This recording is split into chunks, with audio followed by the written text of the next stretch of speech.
happens. There is a certain kind of person who does not simply enter a room, they feel it before they understand it. The moment they step inside, their mind begins to scan everything around them. No one has to say anything strange. No one has to raise their voice. There may be no obvious conflict, no visible tension, no dramatic scene, but somehow deep inside happens. They already know something is off. They notice the things other people walk past without thinking. A smile that appears 1 second too late, a voice that sounds polite but has no warmth behind it. A person who says, "I am fine," while their eyes are clearly asking for help. They notice the small pause before someone answers the way two people avoid looking at each other. Happens. The sudden change in energy when a certain name is mentioned. To most people, these are meaningless details, but to someone who is overly aware, these details are not small at all. They are signals. And this is why many people misunderstand them. From the outside, it may look like a gift. It may seem like they have a special ability to read people. Happens. To understand situations, to sense hidden emotions before anyone else does. People may even admire them for being observant, intuitive, or emotionally intelligent, but what they do not see is the cost of carrying that kind of awareness every single day. Because for these people, the mind does not have an off switch. They cannot simply enjoy a conversation as just a conversation. Happens. They cannot always relax inside a peaceful moment. Even when everything looks normal, their brain keeps searching for what is hidden underneath the surface. They replay words in their head. They analyze facial expressions. They wonder why someone's tone changed. They ask themselves whether they missed something, whether someone is upset, whether danger is quietly approaching. Happens. This kind of awareness can make life feel heavy. Imagine walking through the world while constantly hearing emotional background noise that no one else seems to hear.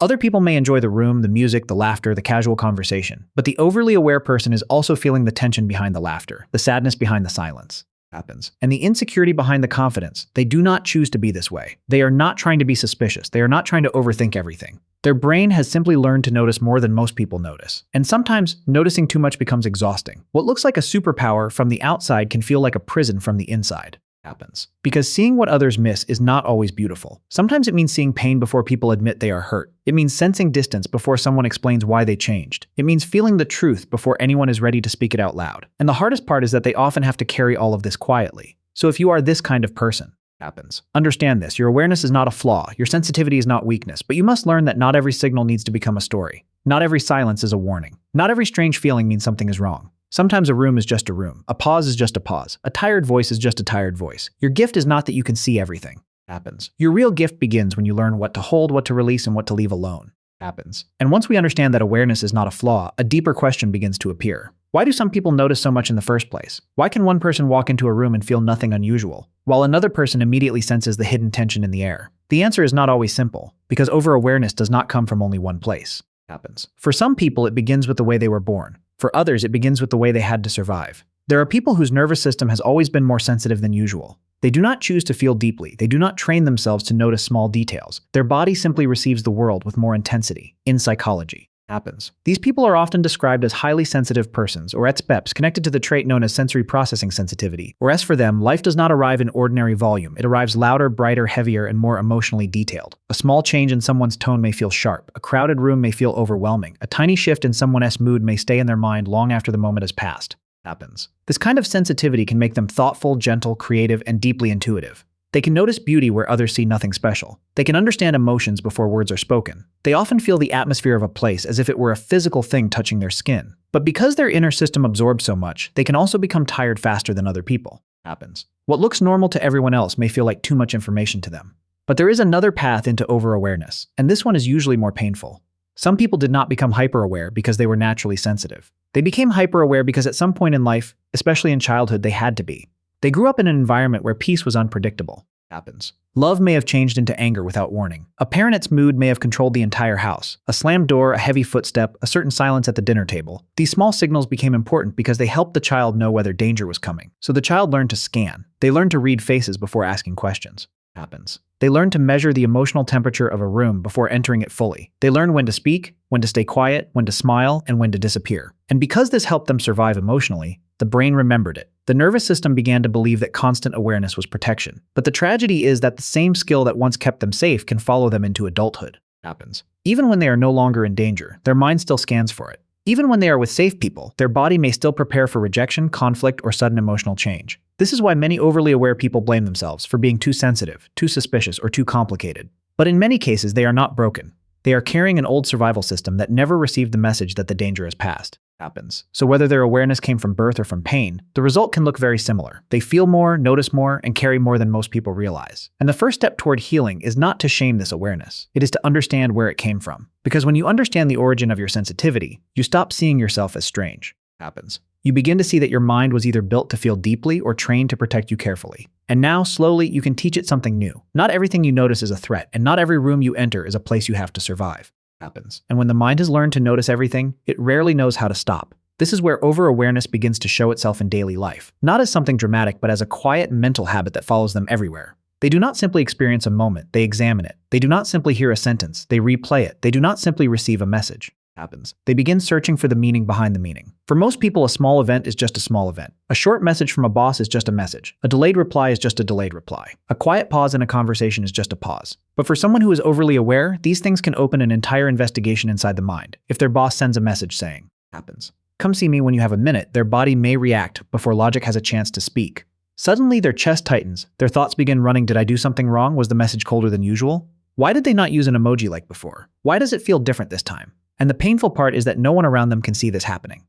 On the outside, they may still look normal. They may smile, answer politely, continue working, or laugh with everyone else. But inside, their mind is moving quickly from one possibility to another, like a detective standing in front of a wall covered in clues. A slight change in someone's voice becomes evidence. A 3-second pause becomes a signal. A compliment that arrives a little too late becomes suspicious. A breath, a glance, a small shift in posture, all of it becomes data.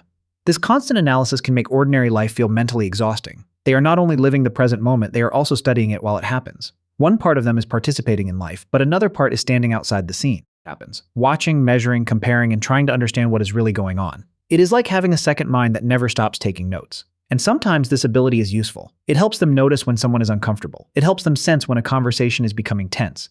It helps them understand what people are not saying. But when this system never rests, awareness turns into pressure. The same mind that protects them also drains them. They may come home after a normal day and feel completely tired. Not because anything big happened, but because their brain has been working in the background the entire time. This is why overly aware people often feel confused by their own exhaustion. They may ask themselves, why am I so tired? Nothing serious happened today, but something did happen. Their mind spent the whole day processing invisible details. It scanned faces, tones, silences, reactions, and emotional shifts. It tried to predict outcomes, prevent mistakes, and protect them from pain before pain even appeared. The problem is not that they are too intelligent. The problem is that their intelligence has been forced to stay on guard. Their awareness has become a machine that keeps running even when there is no emergency.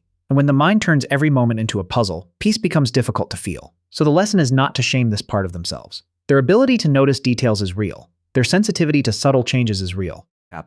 But they must slowly learn that not every detail needs an explanation.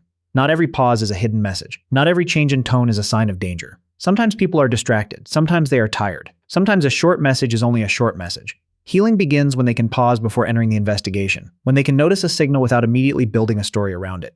When they can say, I see this, but I do not have to solve it right now, because awareness becomes lighter when it is no longer forced to become analysis. And a peaceful mind is not a mind that sees nothing. It is a mind that knows when to stop searching. But when the mind keeps searching for hidden meaning, something even more painful begins to happen. Over time, they may start losing the simple innocence that makes relationships feel light. They no longer receive people only through what is said on the surface. They begin to see the layers behind the words, the motives behind the kindness, the fear behind the confidence. And the hidden discomfort behind the smile. A compliment is no longer just a compliment. When someone says, "You did a great job," they may appreciate the words for 1 second. But very quickly, another part of their mind begins to ask questions. Did they really mean it? Are they saying this because they want something from me? Are they trying to soften me before asking for a favor? Is this kindness real, or is it a strategy? And even if the person meant nothing bad, the overly aware mind still feels the need to check. An apology can become even more complicated. Someone may say, "I am sorry," and everyone else may move on. But the overly aware person listens to the tone, the timing, the body language, and the emotional weight behind the apology. They may wonder whether the person is truly sorry, or whether they only want the conflict to end. They may sense that the words are correct, but the feeling behind them is missing. And because they notice this gap, forgiveness becomes harder, not because they want to hold grudges, but because their mind cannot ignore what feels incomplete. This is one of the quiet tragedies of being deeply aware. They do not necessarily become cold or bitter. In fact, many of them still care deeply, but they become cautious. They stop trusting the surface of things. A kind action may carry a question mark. A promise may feel fragile. A warm conversation may still have a shadow underneath it. And slowly, relationships that should feel safe can begin to feel like rooms full of hidden doors. At the same time, their emotional sensitivity often makes them absorb what other people feel. They walk into a room and immediately sense who is tense, who is sad, who is pretending to be okay. They may change their voice to make someone feel safer. They may choose their words carefully to prevent conflict. They may carry the sadness of a friend long after the conversation has ended. Happens. Without realizing it, they become the emotional regulator for everyone around them.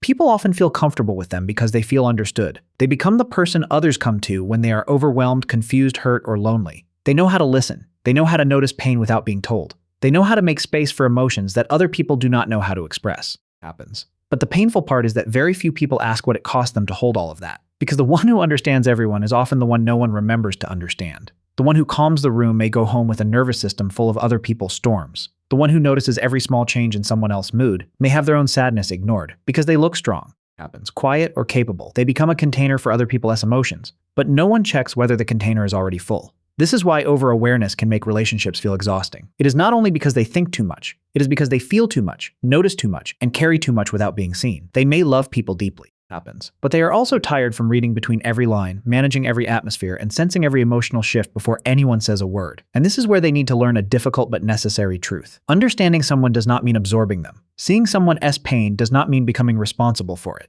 Noticing the hidden layer does not mean they must fix it. Happens. Explain it, or carry it alone. Their empathy is beautiful, but without boundaries, even beauty can become a burden. The goal is not to stop caring. The goal is to care without disappearing into other people's emotions. To listen without becoming the room's emotional sponge, to notice the truth without losing peace. Because real connection does not require them to carry everyone. Happens. Sometimes the healthiest love begins when they finally allow themselves to be a person too, not just the one who understands everyone else. Happens. And this is why the way out is not to become less aware. It is not to blind themselves to what they can clearly see. It is not to force their mind to become simple when it was built, or trained to notice depth. For overly aware people, healing does not mean turning off their sensitivity.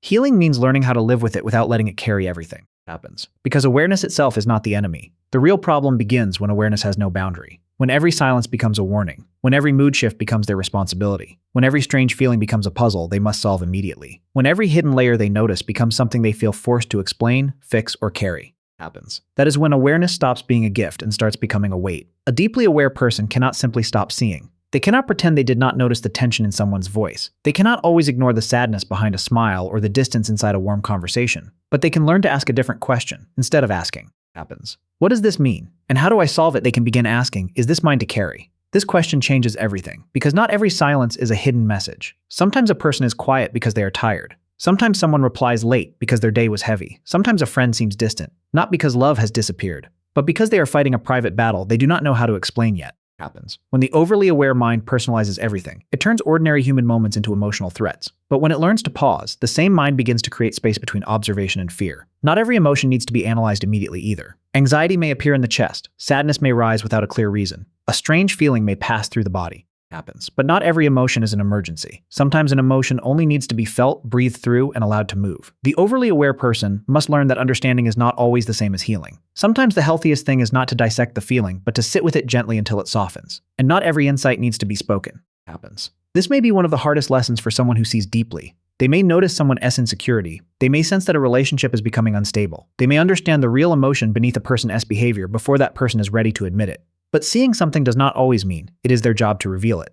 Sometimes wisdom is not speaking the truth immediately. Happens. Sometimes wisdom is knowing when to step back and let life teach what words cannot. This is where boundaries turn awareness into peace. Boundaries do not make them less caring. Boundaries teach their care where to stop. Boundaries do not make them cold. They protect the warmth inside them from being used up by everything and everyone, a boundary says. Happens. I can notice your pain without becoming responsible for it. It says I can understand the energy in this room without letting it enter my body. It says I can see clearly and still choose rest. And slowly something beautiful begins to happen.